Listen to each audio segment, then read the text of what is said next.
October 25వ తారీఖు పవిత్రమైన కార్తీక మాసంలో శ్రీమతి లతా దత్త గారి ఆధ్వర్యంలో గానగాపురం యాత్ర వివరాల కొరకు సంప్రదించండి.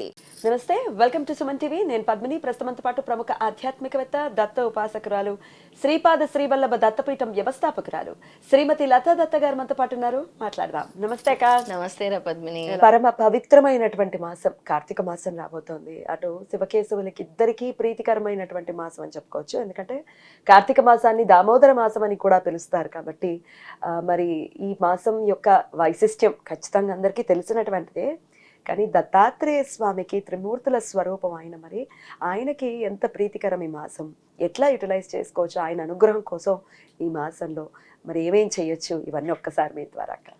చాలా మంచి ప్రశ్న అడిగావు పద్మిని. కార్తీక మాసం అంటే చాలా విశేషమైన మాసము. అందరూ కూడా అసలు ఈ కార్తీక మాసంలో చాలా జాగ్రత్తగా, చాలా నిష్టగా కూడా ఉండాల్సిన మాసం అన్నమాట. ఎవరైనా సరే ఒక్క దీపం వెలిగించినా కార్తీక మాసములో అనంతమైన ఫలితం అని ఈశ్వరుడు చెప్పాడు స్వయంగా. ఈశ్వరుడిని అలాగే హరిహరుల్ని అంటాం, విష్ణుమూర్తిని కూడా పూజించే మాసము ఇది. దాంతోపాటు లక్ష్మీదేవిని కూడా మనం పూజిస్తున్నాం.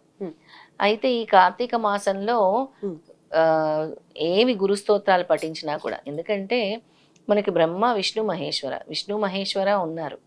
అందుకే దత్తారాధన చేయటము కార్తీక మాసంలో చాలా విశేషమైన ఫలితాన్ని ఇస్తుంది. మనకి జ్ఞానాన్ని పెంచుతుంది, జ్ఞానం వైపు అడుగులు వేస్తుంది దత్తారాధన. అలాగే మనకుండే నెగిటివ్ వీటి కూడా తొలగుతుంది. ముందు పద్మిని, ఎవరైనా దత్తాత్రేయ స్వామిని పట్టుకుంటే, స్వామి అనుగ్రహం ఉంటే కలిగేది మనశ్శాంతి. ఆ మనశ్శాంతి ఇప్పుడు ఎక్కడా దొరకట్లేదు. ఇప్పుడుండే ప్రస్తుత స్థితిలో మనశ్శాంతి లేదనే వింటున్నాం అందరి దగ్గర. డబ్బు ఉందండి, అన్ని ఏమి సమృద్ధిగానే ఉన్నాయి, కానీ మనశ్శాంతి లేదు. మరి ఆ మనశ్శాంతి కావాలి, ఆందోళనలు తొలగాలి, అలాగే నెగిటివ్ ఎనర్జీ పోవాలి మా ఇంట్లో, దత్తాత్రేయ స్వామి అనుగ్రహం కావాలి అనుకునే వాళ్ళు కార్తీక మాసంలో దత్తారాధన చేస్తే మంచిది. మరి ఏ రూపంలో చేయాలి అని అంటే, దత్త మంత్రాలు చదువుకోవటము, దత్తాత్రేయ స్వామి గురుచరిత్ర పారాయణం చేయటము, సిద్ధమంగళ స్తోత్రం పఠనం చేయటము, దత్త స్తవం చదువుకోవటము. మంత్రాలంటే ఏం మంత్రాలు అంటారు కదా, అలాగే దత్తాత్రేయ వజ్ర కవచం చదువుకోవటం, ఇవన్నీ కూడా చేస్తే మంచిదన్నమాట. అలాగే నదీ స్నానం చాలా మంచిది కార్తీక మాసంలో. ఇప్పుడు నదుల దగ్గర ఉండే క్షేత్రాలు కూడా క్షేత్ర దర్శనాలు చేస్తే కూడా చాలా మంచిది. మనం కార్తీక మాసంలో గానగాపురం యాత్ర కూడా మీరు చేయించబోతున్నారు. 25వ తారీఖు కార్తీక మాసంలో, అక్టోబర్ 25వ తారీఖు గానగాపురం యాత్ర వెళ్ళబోతున్నాం. కాబట్టి రావాలి అనుకునే వాళ్ళు లత గారి నంబర్ కి కాల్ చేసి మరిన్ని డీటెయిల్స్ ని తెలుసుకోండి. అందుకే మనము ఈ యాత్ర కూడా పెట్టడం జరిగింది. ఇదే కాదు పద్మిని, తర్వాత ఇంకో దత్తక్షేత్రం కూడా నేను చెప్తాను అందరికి, తప్పకుండా అది కూడా చేయబోతున్నాం దీని తర్వాత. అసలు కార్తీక మాసంలో నామస్మరణ, అలాగే అభిషేకాలు, దాన ధర్మాలు, నదీ స్నానాలు, ఇవన్నీ కూడా చేయటం కూడా విశేషమైన ఫలితాన్ని ఇస్తుంది. అలాగే దత్తారాధన చేయటం వల్ల కూడా అనంతమైన ఫలితం, అంటే జన్మ జన్మల నుంచి ఉండే ప్రారంధ కర్మ కూడా తొలగిపోతుంది అనమాట. ఈ కార్తీక మాసంలో మీరు ఆల్రెడీ చెప్పి ఉన్నారు, ఇప్పుడు దత్తాత్రేయుడికి సంబంధించినటువంటి గురుచరిత్ర పారాయణ చాలా విశేషవంతమైన ఫలితం, చాలా విశేషం. కానీ ఒక్క అధ్యాయం ఏదైనా కంటిన్యూస్ గా చదువుకునే పరిస్థితి ఏదైనా ఉందా? ఉంది పద్మిని. ఎందుకంటే మనకి గురుచరిత్రలో స్వామి దగ్గరికి ఒక 7 ఊర్లు వాళ్ళు వచ్చి, మీరు మా ఇంటికి రావాలి దీపావళి అమావాస్య రోజు అని అడుగుతారు నృసింహ సరస్వతి స్వామి. మా ఇంటికి రావాలి అని. ఇప్పుడు అందరికీ స్వామి వాగ్దానం చేస్తారు, ఏమని? నేను మీ ఇంటికి వస్తానని. మరి 7 ఇంటికి వస్తారా స్వామి? 7 గుసగుసలాడుకుంటూ వెళ్ళారు. ఆ రోజు దీపావళి అమావాస్య రోజు స్వామి ఏ విధంగా అయితే మాట ఇచ్చారో ఆ విధంగానే 7 ఇళ్లలో కూడా స్వామి వెళ్ళారు. వాళ్ళ ఇంటికి ఆహ్వానించినప్పుడు ఒకటే సమయంలో అందరి ఇళ్లలో కూడా కనబడ్డారు. అలాగే ఎవరైతే ఈ కార్తీక మాసంలో లేదా దీపావళి అమావాస్య రోజు కూడా స్వామి రావాలి, నా భిక్ష తీసుకోవాలి అని ఎవరైతే సంకల్పం చేసుకుంటారో ఖచ్చితంగా స్వామి వస్తారు. ఆ రోజు ఈ భిక్ష అంటే ఎవరికైనా సరే, భిక్ష ఏ రూపంలో వస్తారో తెలియదు స్వామి. కాకి రూపంలో రావచ్చు, పక్షుల రూపంలో రావచ్చు, ఏ జీవి రూపంలో అయినా స్వామి రూపంలో, యాచకుల రూపంలో, మన మనుష్య రూపంలో కూడా ఎవరో ఒకరి ద్వారా అక్కడికి వచ్చారు, లేదా అక్కడ కనబడ్డారు, లత గారు మీరే కనబడ్డారు అన్న సందర్భాలు కూడా ఉంటాయి. అలా ఆయన రూపాన్ని కూడా చక్కగా ఆయన మనకు తెలియదు అది. అలా ఏ రూపంలో అయినా స్వామి వస్తారనమాట. ఆ స్వామి వస్తున్నందుకు మీరు భిక్ష రెడీ చేసి పెట్టుకోవాలి. ఎవరు వచ్చినా కూడా ఆ రోజు మీరు భిక్ష వేయటం వల్ల జన్మ జన్మల నుంచి పేరుకుపోయి ఉండే కర్మాలు కూడా తొలుగుతూ ఉంటాయి అన్నమాట.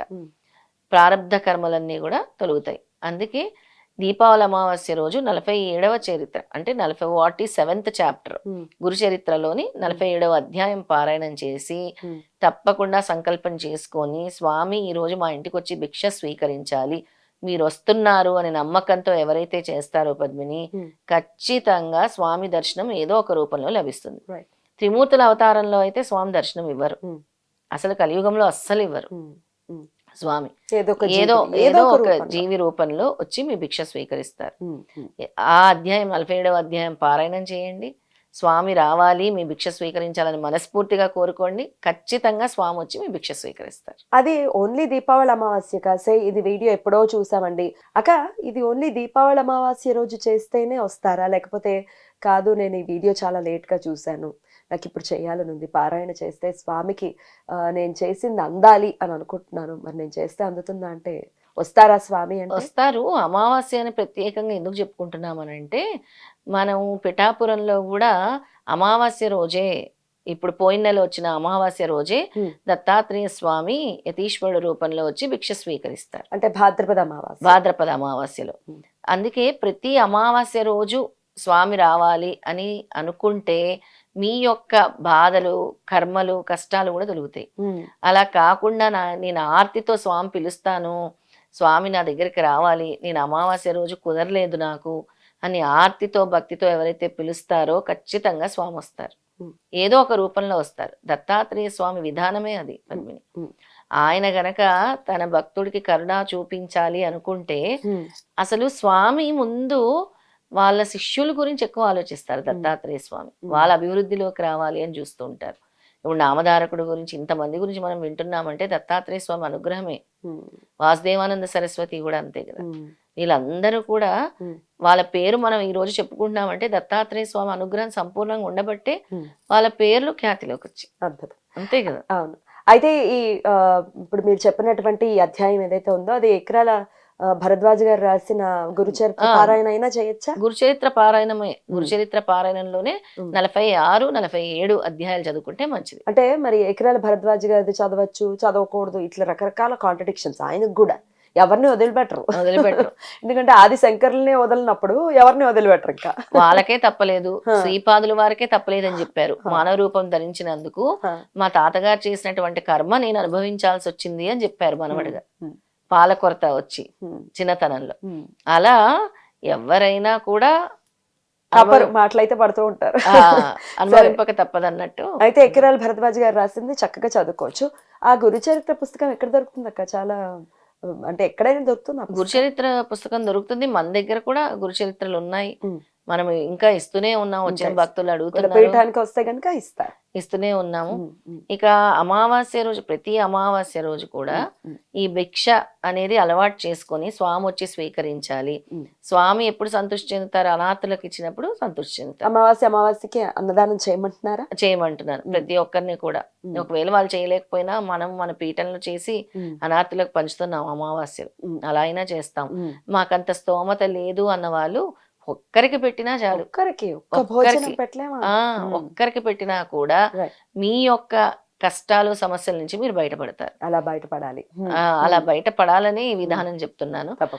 ముఖ్యంగా దీపావళి అమావాస్య రోజు నృసింహ సరస్వతి స్వామి 7 ఇళ్ళకి ఒకటేసారి ప్రత్యక్షం అయ్యారు కాబట్టి ఆ అధ్యాయం చదివి మీరు కూడా మనస్ఫూర్తిగా స్వామి మా ఇంటికి రావాలి, భిక్ష స్వీకరించాలి, ఈ అమావాస్య రోజే వచ్చి మీరు భిక్ష స్వీకరించడం వల్ల మాకు చాలా అంటే ఆనందం మీరు రావటము అని ఎప్పుడైతే పరిపూర్ణమైన భక్తి విశ్వాసంతో పిలుస్తారో పద్మిని, స్వామి వస్తారు ఏదో ఒక రూపంలో.